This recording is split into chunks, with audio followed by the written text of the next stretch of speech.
1999 का साल भारत के इतिहास में एक ऐसे युद्ध के रूप में दर्ज है जिसे आज भी लोग कारगिल युद्ध और ऑपरेशन विजय के नाम से याद करते हैं। ये वो समय था जब भारत शांति के माहौल में आगे बढ़ रहा था, लेकिन पाकिस्तान ने पीठ पीछे से एक ऐसी साजिश रची जिसने पूरे देश को हिला दिया।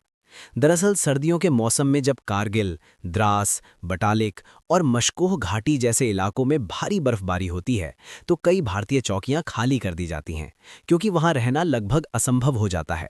इसी मौके का फायदा उठाकर पाकिस्तान की सेना और उनके साथ आए घुसपैठिए, जिन्हें पाकिस्तान मुजाहिदीन कहकर दुनिया को गुमराह करना चाहता था, उन्होंने एलओसी पार करके भारतीय क्षेत्र में ऊंचे ऊंचे पहाड़ों की चोटियों पर कब्जा कर लिया।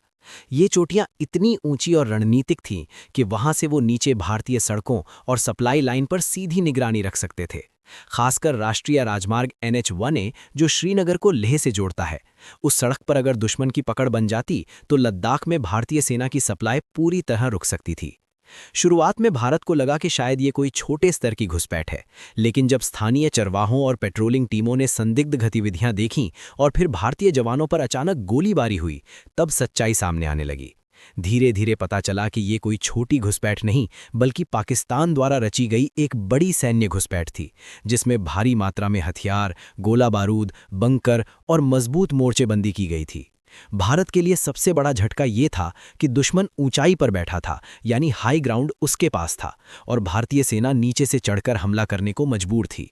पहाड़ों की लड़ाई में ऊंचाई पर बैठे दुश्मन को हटाना सबसे कठिन माना जाता है, क्योंकि ऊपर से गोली, ग्रेनेड और मशीन गन की मार सीधी पड़ती है।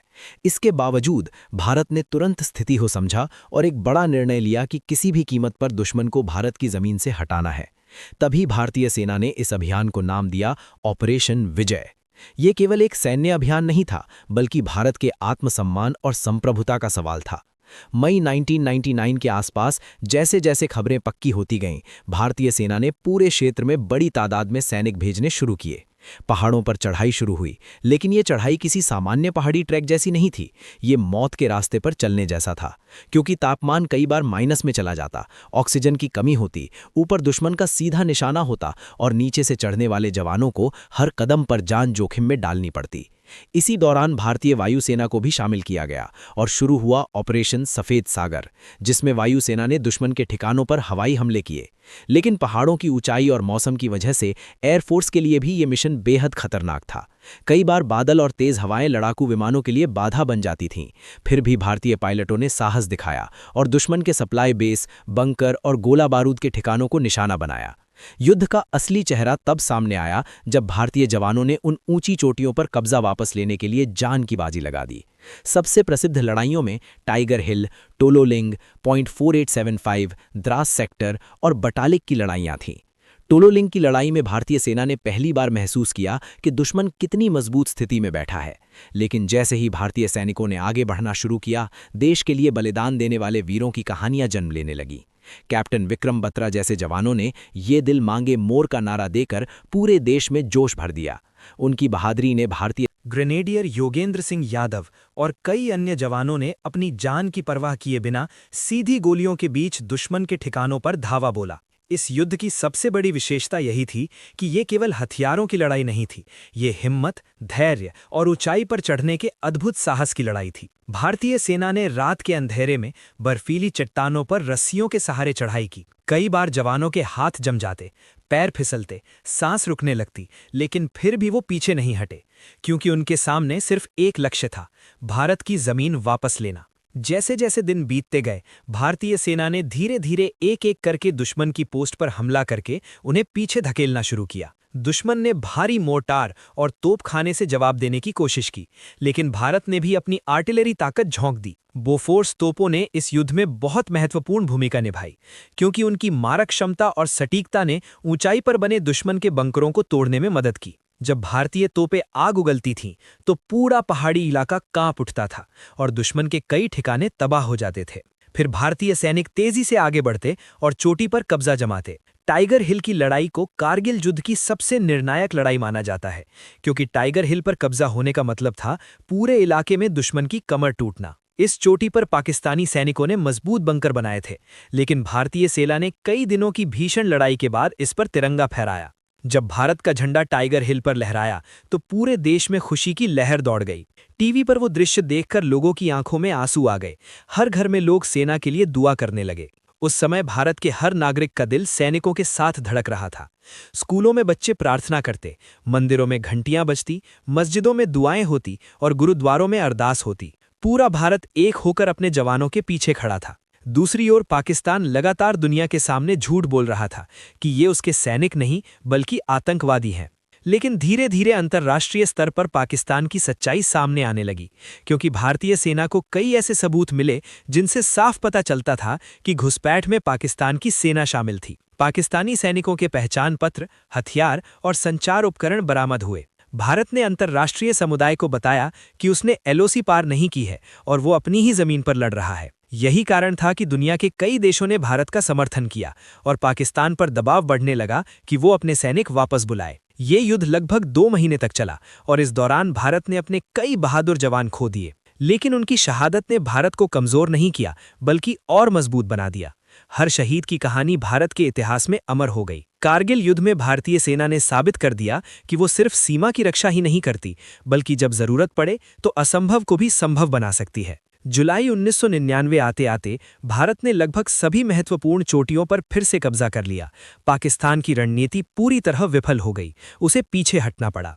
अंततः भारत ने आधिकारिक रूप से घोषणा की कि ऑपरेशन विजय सफल रहा।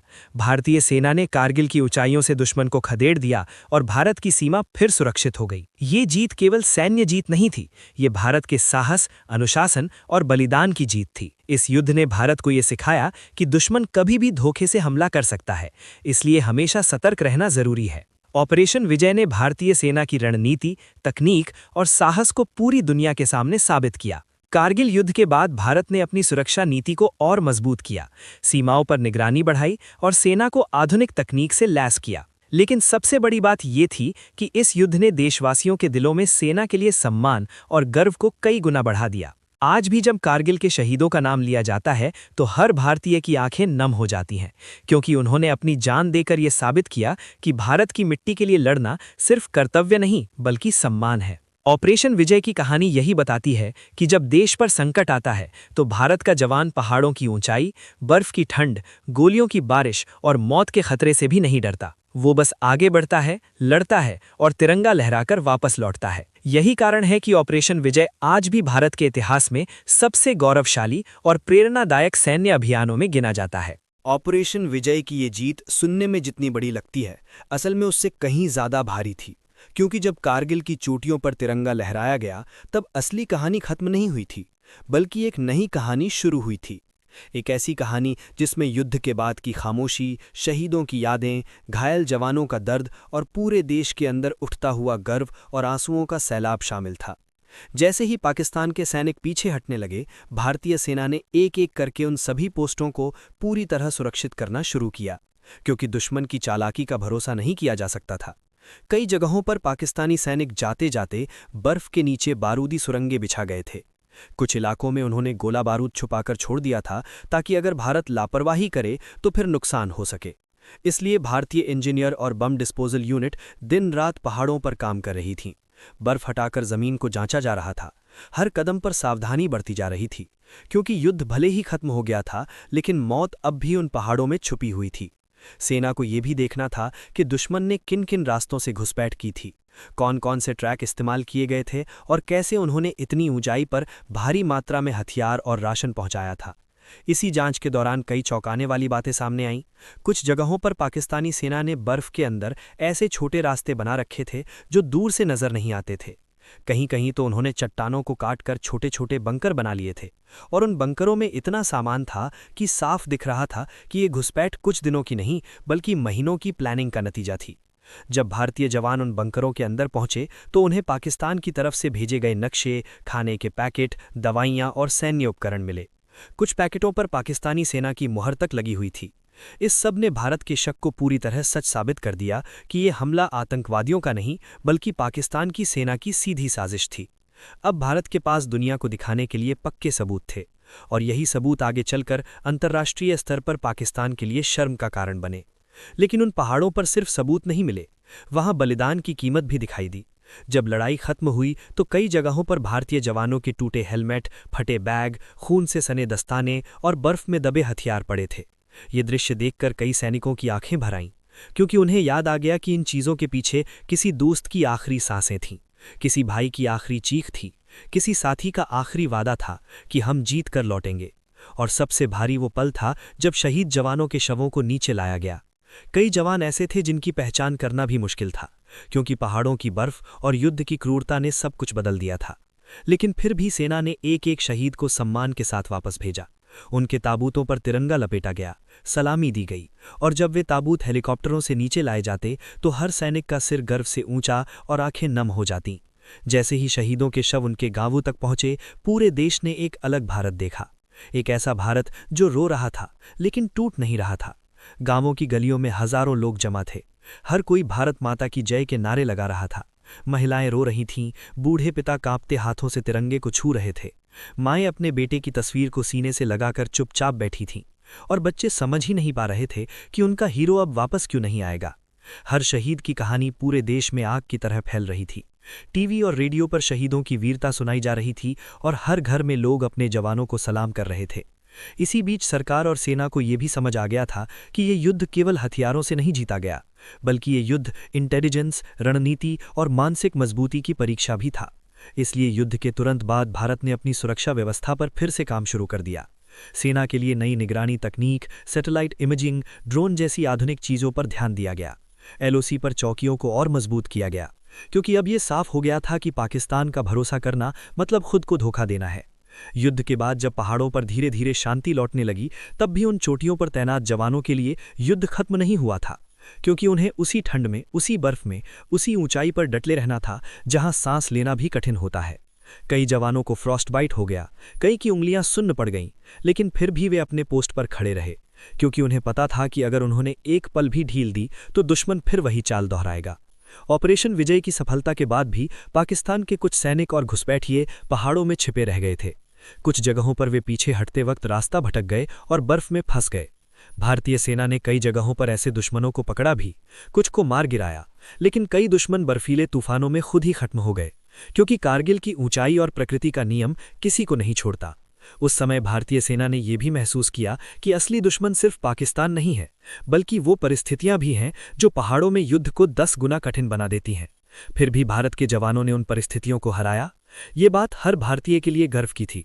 लेकिन युद्ध खत्म होने के बाद भी एक और युद्ध शुरू हो गया था, शहीदों के परिवारों का संघर्ष। कई परिवार ऐसे थे जिनका इकलौता बेटा शहीद हो गया था। कई जवान ऐसे थे जिनकी शादी कुछ महीने पहले ही हुई थी। कुछ जवान ऐसे थे जिनके बच्चे अभी पैदा भी नहीं हुए थे। उनके घरों में खुशी के बजाय तिरंगा लिपटा ताबूत पहुंचा। सरकार ने सहायता की घोषणा की, सम्मान दिए गए, स्मारक बनाए गए, लेकिन एक माँ की गोद कभी नहीं भर सकती। एक पत्नी का सपना कभी पूरा नहीं हो सकता। एक बच्चे को पिता की कमी हमेशा सताती रहेगी।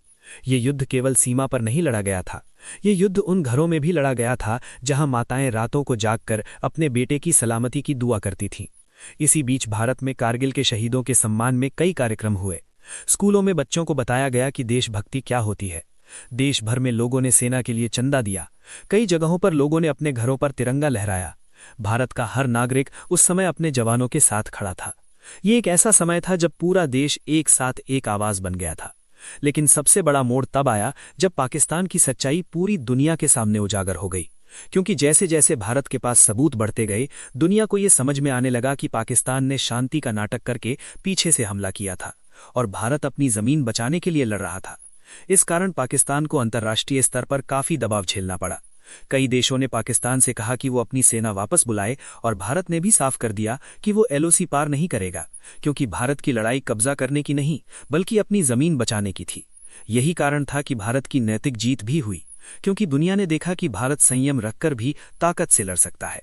जुलाई के आखिर तक जब लगभग सारी चोटियां वापस आ गईं, तब भारतीय सेना ने एक एक करके उन पोस्टों पर अपनी नई फौज तैनात कर दी। अब हर पोस्ट पर अतिरिक्त निगरानी रखी जाने लगी, रेडार सिस्टम लगाए गए, रात में गश्त बढ़ाई गई, ताकि भविष्य में कोई ऐसी घुसपैठ दोबारा ना हो सके। लेकिन कारगिल युद्ध का असर सिर्फ सेना पर नहीं पड़ा, इसका असर पूरे देश की मानसिकता पर पड़ा, क्योंकि भारत ने पहली बार इतने बड़े स्तर पर सीधा पहाड़ों में युद्ध देखा था।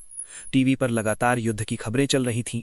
लोग रात रात भर जागकर समाचार देखते थे, हर दिन नए शहीद की खबर आती थी, लेकिन हर खबर के साथ भारत का हौसला भी बढ़ता था। लोगों को ये एहसास हो गया था कि आज़ादी सिर्फ एक बार हासिल करने की चीज़ नहीं है, उसे हर दिन बचाना पड़ता है। ऑपरेशन विजय के बाद भारत में सैनिकों के सम्मान का माहौल और भी बढ़ गया। जो सैनिक पहले सिर्फ वर्दी पहनने वाले माने जाते थे, अब वो देश के असली हीरो बन चुके थे।